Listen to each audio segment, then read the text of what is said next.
Right after giving birth, I was abandoned by my husband and his mother and ended up living in an old house with my son. Moreover, every day my mother-in-law would leave leftovers in front of our house. When I opened the trash bag, there it was. I am May, 30 years old. I married a man named Jin when I was 25. Jin worked for a small company with low wages and minimal bonuses, but we managed with both of us working. 2 years later, our son Robin was born, and even though we were poor, we were happy. I quit my job to take care of Robin, which made our finances even tighter. Jin started working on road construction after his regular job hours. I was worried about Jin's health. You know, I really appreciate you working for us, but are you okay? I'm really worried about your health. When I said that, Jin laughed and flexed his biceps, saying, "Don't worry, I've never been sick a day in my life since I was a kid. Plus, I've always kept in shape with rugby, so this is nothing for me." Indeed, Jin's body was muscular, almost like a martial arts expert. But still, don't overdo it, okay? Got it. Jin said this with a kind smile. However, the following month, he collapsed at a road construction site due to a stroke caused by overwork and passed away suddenly. My son and I were left clueless beside Jin's body. That's when a man who seemed to be from Jin's company approached me. "Hi, I'm Michael. I've had dealings with your husband's company." He handed me his business card, which had the name of a famous trading company on it. As I put the card in my pocket, Michael said, "It must be tough for you now. How do you plan to get by?" "Well, I haven't had the chance to think about the future yet. My mother will take care of the children for a while, but she can't stay long as my parents live far away and my father already needs care." "That's tough. Well, I have many contacts and can help you and your son." "Thank you, I appreciate it." At that time, still shocked by my husband's sudden departure, I accepted help from a stranger too readily. That was the beginning of our misfortune. The funeral with the help of my in-laws and mother passed somehow, but I was drained. My mother was looking after Robin, but she seemed tired due to her age. "Juria, are you okay?" "I'm fine, but I'm worried about you and Robin," Juria said, tears streaming down her face. I forced a smile not to upset Juria. "It's okay, there are nurseries and staff around here. I'll start working again. There are plenty of single mothers who manage." "I hope so." While we were talking, Michael, who was still around, approached Juria. "You must be May's mother?" Taken aback by a stranger's approach, Juria responded in a small voice. "Thank you for being here today." Then Michael repeated to Juria what he had said to me. "Thank you very much." Just then we heard Robin crying from another room, so I went to comfort him. 2 weeks after the funeral, I finally stopped crying every night and started to settle down. I managed to return to my previous job. Juria had to return to my father soon, so I was looking for a childcare center, but couldn't find any nearby. That's when Michael, returning from work, suddenly visited my house. "May, can we talk over a coffee?" I would love to, but Juria is taking care of Robin, so I can't go out. Please come in." As I invited him, Michael entered. "Have you found a childcare center for Robin?" "No, I'm looking, but it's hard to find."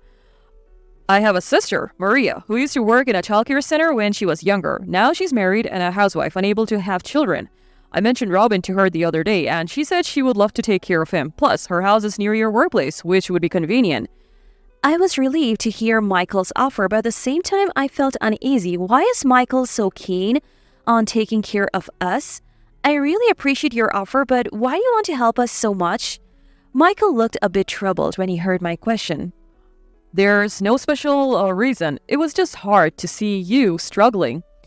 "I see. I'll discuss it with Juria once." I decided to call Juria over and discuss Michael's offer of help.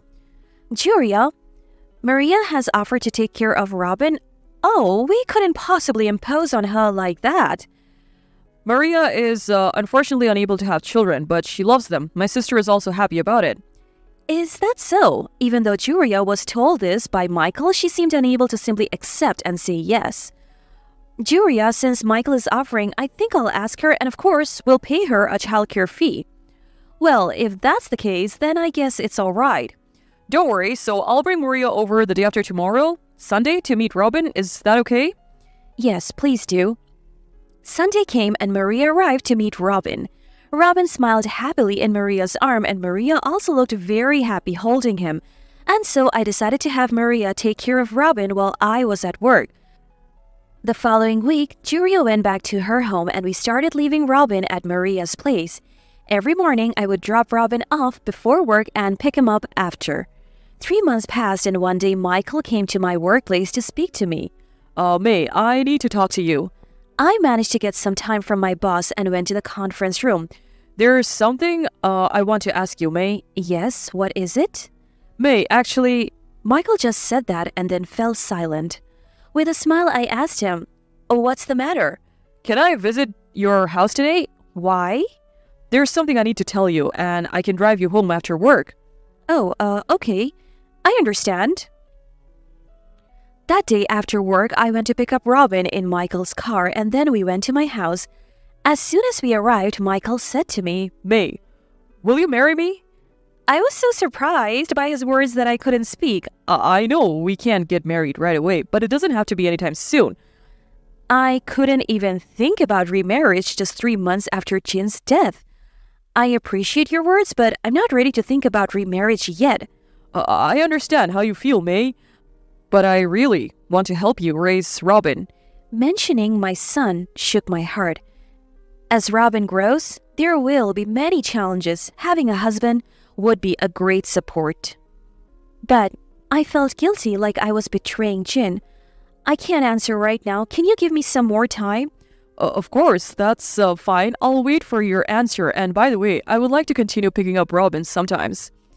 If it's okay with your work, I would be happy.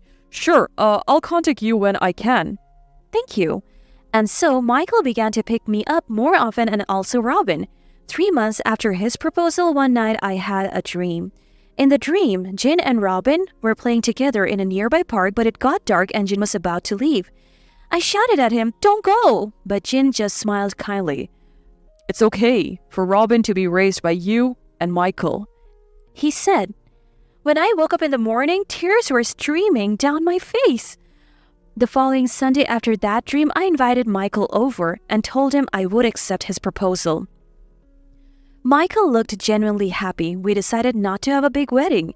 And that's when I first learned Michael had been divorced. She ran off with another man, Michael said with a laugh. We decided to live in Michael's family home. We ended up living in a separate house on the grounds of a very large house. Michael's father had already passed away, and until now, Jesse and Michael had been living in that big house. I said to Jesse, "Please be kind to us from now on." But Jesse just glanced at me and said nothing. I had a bad feeling at that moment, and it didn't take long for that feeling to become reality. It was about 2 months after I started living in the in-laws' house when Jessie showed her true colors. "May, don't just take care of Robin, take care of Michael too. You know all about Michael's likes and dislikes, right? Don't just make your favorite foods all the time. Don't just worry about your parents, but think of me too. Michael's shirt collars were dirty. You should check them every day," she said, nagging about various things. And, not to speaking, she started coming to the separate house and rigorously checking everything. If she found even a single piece of trash or a hair, she scolded me mercilessly. Watching Jessie, I started to think that Michael's ex-wife didn't run off with another man but ran away from Jessie. Half a year into our marriage, I found out I was pregnant. Instead of being happy about my pregnancy, Jessie made a nasty face and said, "Are you sure the child is Michael's and not some other man's?" I was shocked to hear Jessie's words, but a few seconds later, I felt a tremendous irritation and said to Jessie with clear anger, "Jessie, I cannot forgive those words. Please apologize right now." Jessie seemed a bit surprised by my fierce tone but quickly retorted, "What are you talking about? I was just worried about Michael. You are too presumptuous for a wife." "I don't think I am being presumptuous. You're the one who suggested that my child with Michael might be another man's." "What's the big deal? I was told that every day when I got married." "I never talk back like you. Be more aware of your role as a wife." I realized arguing with Jessie was pointless. "Is that so? You're saying I lack awareness as a wife? I understand. I'll be more careful from now on." To that, Jessie responded with a sneer, "That's right. Reflect on yourself. You're a wife who came into this house." I started to think that coming to this house might have been a mistake. That night, when Michael returned from work, Jesse immediately called him and took him to the main house. About 30 minutes later, Michael returned to the separate house and said to me with an angry expression, May, what did you say to Jessie? She was crying. I was surprised by Michael's words. I was the one who wanted to cry after what Jesse said to me today. Moreover, Michael's tone was not as polite as usual. Jessie accused me of possibly having another man. I asked her to apologize, so the problem lies with your mother who would say such things. Hey, don't make unnecessary remarks. Jessie didn't mean any harm. Just laugh it off and lightly deny it. Michael said. Hearing Michael's words, I thought he had changed from the gentleman he used to be. There was no more of his previous kindness. It wasn't something that could be laughed off. Michael got even angrier upon hearing my words. Don't you have any patience? There are things that are okay to say and things that are not. After I said that, Michael left for the main house without a word, and I held Robin, waiting for Michael, but he didn't return to the separate house that day. The next morning, Michael returned to the separate house. At the time, I was supposed to drop off Robin, and coldly said, Let's go. I was convinced that Michael had changed. 2 weeks later, one night, Michael told me, From next week, May, you'll take care of Robin's drop-offs and pickups. It was unexpected for me. I had a driver's license but was a complete novice and with no confidence in driving Robin to Maria's house. I can't drive. I have a license, but it's scary. If you have a license, it shouldn't be a problem. I'm being transferred, so I need to leave home early. I won't be able to go to Maria's anymore. Practice over the weekend. I couldn't say anything in response. Over the weekend, I desperately practiced driving in a large unused parking lot nearby. Michael didn't help at all, citing work. On Monday, I put Robin in the child seat and set off, arriving late at Maria's house due to my fearful driving. Oh, you're late today. I'm driving from today.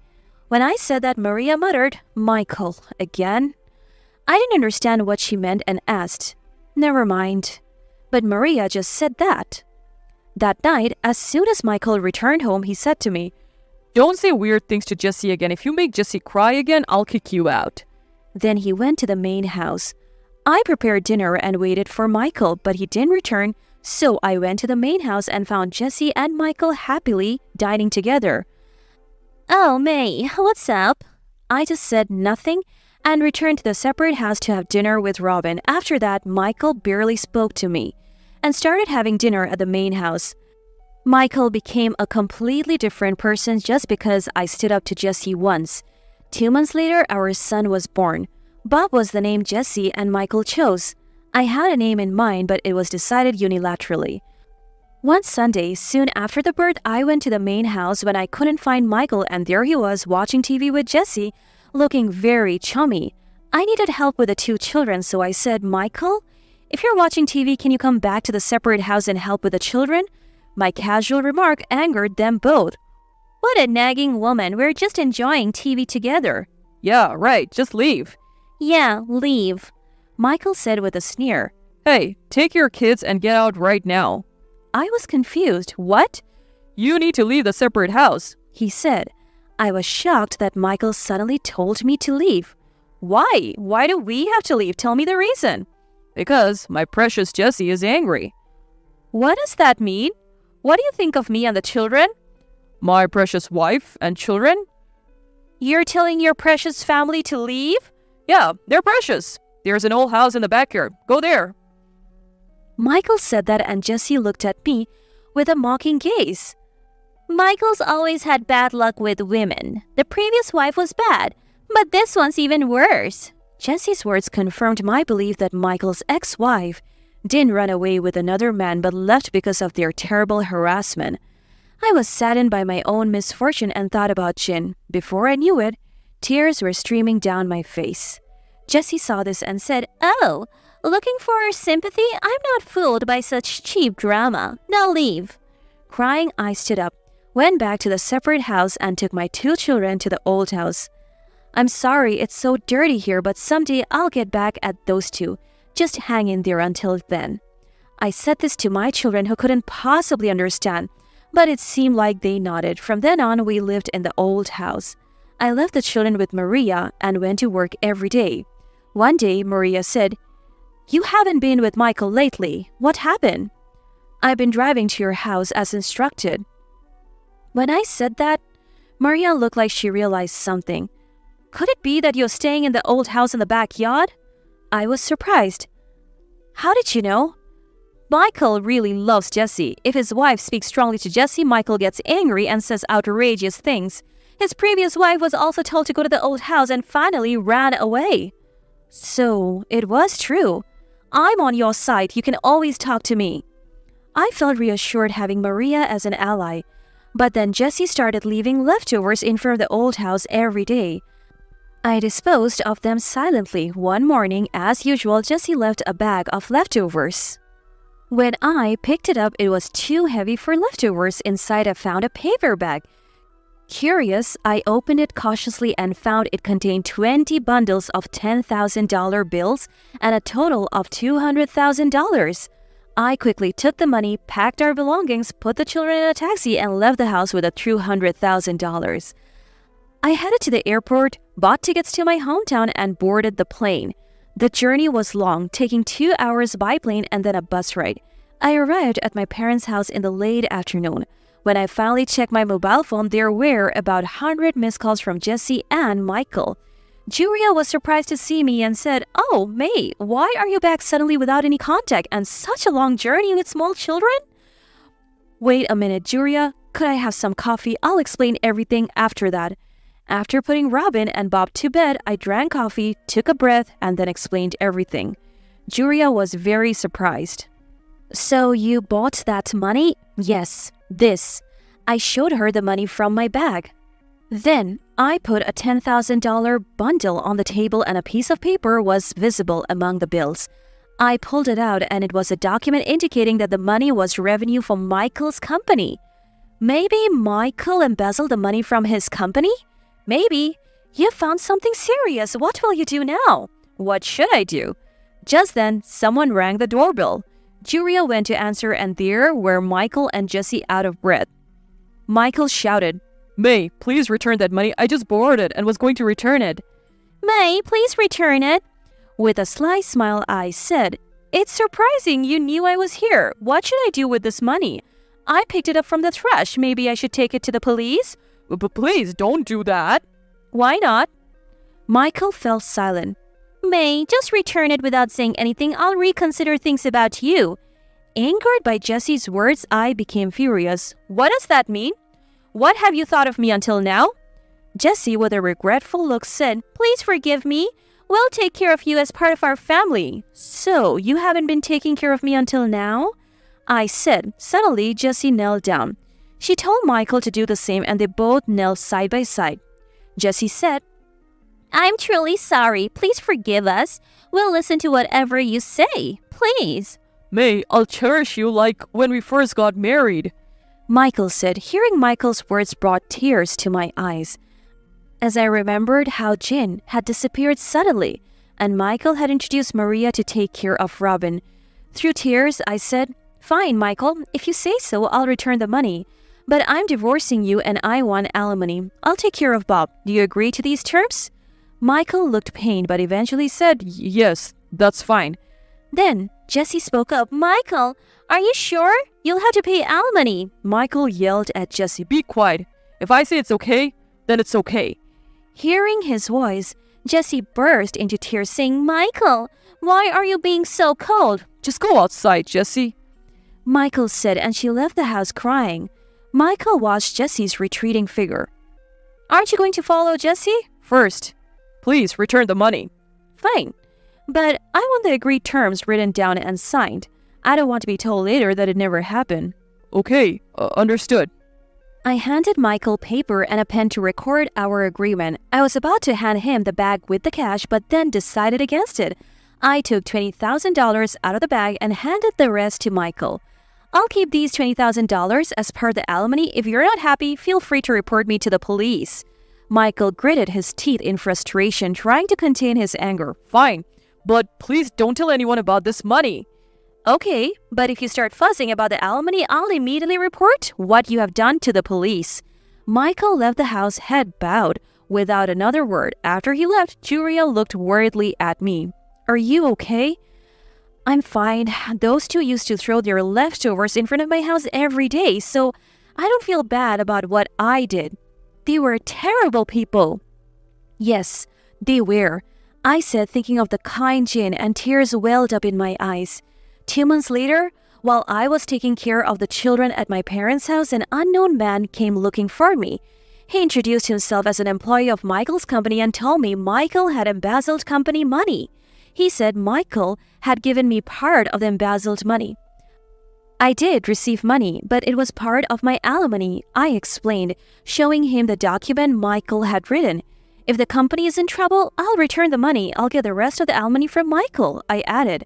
I brought the $20,000 and handed it to the man, who gratefully accepted it. What happened to Michael?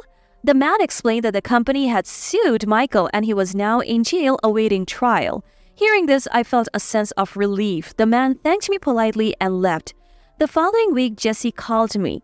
Michael has been taken by the police and I have nothing to eat. Can you lend me the money you gave back? I returned that money to the company representative who visited me. Even if I had it, I have no reason to lend it to you, I said, and hung up as Jessie was still talking. Then I told Juria, I'm going to change my phone number. Looking at my 2 children playing at my feet, I smiled happily.